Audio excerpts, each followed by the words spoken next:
Hey, you guys, welcome back to FedBiz Exchange. I'm Michelle Brown, your coach and your mentor.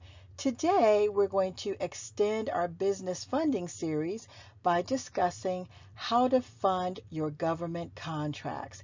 That's right, you need to know specifically what strategy you should use to fund your government contracts. But before we get started, please don't forget you have Ask Michelle B if you have any questions about business or government contracting. And most importantly, don't forget to subscribe. So now I'm going to give you an example of a funding model for government contracting. What if you start out with supplies, products, okay? Like I suggest that you do if you don't have a lot of money. I suggest that people start with supplies. Almost every industry with the government, you could do supplies. Meaning, if you're in janitorial, maybe there's a way for you to sell janitorial products as opposed to janitorial services to the government. Maybe if you're in medical like me, I didn't have my pharmaceutical license right away. I had to get a pharmaceutical license, but there were other products I could sell to the government before I got my pharmaceutical license. So let's say you start out with run product. You win a contract with the government, you make a profit, literally a profit of maybe $5,000. You get another contract because once you're in the door, people will consider you faster and easier. The government contracting officers will. They see you've already had one contract with the government, they're going to try you out as long as they don't see anything bad on your performance record. Okay, so they're going to give you a chance. Now you have two contracts, but remember, supplies are get them in, collect your money, and get out.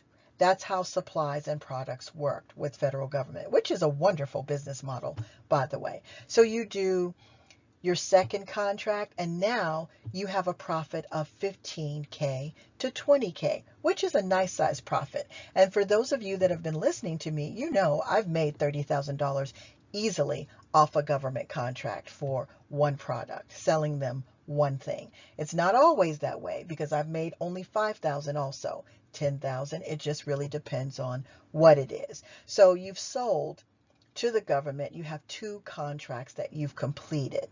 Next, you're deciding, or you're still looking around because you don't stop at one or two, you keep going.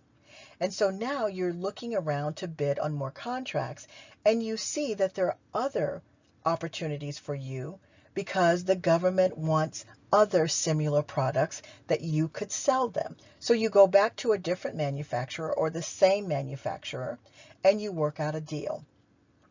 But now, because you want to buy more and sell more to the government, maybe you need to give them a $10,000 deposit for a $60,000 or $50,000 order, and they will allow you to pay the rest in 30 days. Now you have to use up some of your capital that you've saved up, some of your own profit money that you've saved up. But if you give $10,000 down, that's going to make your funds low, your safety funds, which it happens all of the time. Large companies go through this. Where are we going to get the money to do this? So you're thinking, I could maybe get more credit. Yes, you can. And that is a form of capital to help you grow your business when people are giving you credit. But you need to keep that 15 to 20,000 if you can on hand, because what if you eventually need to hire more staff? You're not paying yourself because as an entrepreneur, you need to understand sometimes you don't get paid.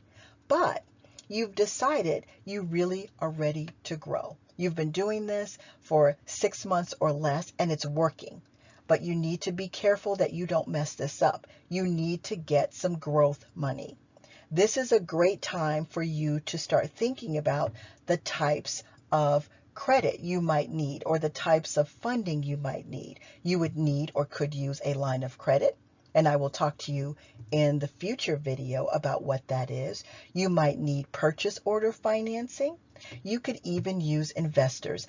I would suggest that you not use investors if you don't have to, unless it's family or friends or someone that you can trust, because some people will want to make a quick buck. Maybe they lend you $50,000 and you give them the $50,000 back, but you give them $5,000 in lieu of allowing you to borrow the $50,000. That sounds a little bit steep, but when people want to invest with you, especially friends and family, you need to make it worth their while. So you give them back $55,000 as opposed to $50,000. But this is a perfect small business government contracting model for funding your business. This is very easy to do when you get the right products and the right services. And you may not get to 20K as fast as I did, but you could certainly get to 10K very easily once you understand how government contracting works, and then you understand how to use funding models to grow your business.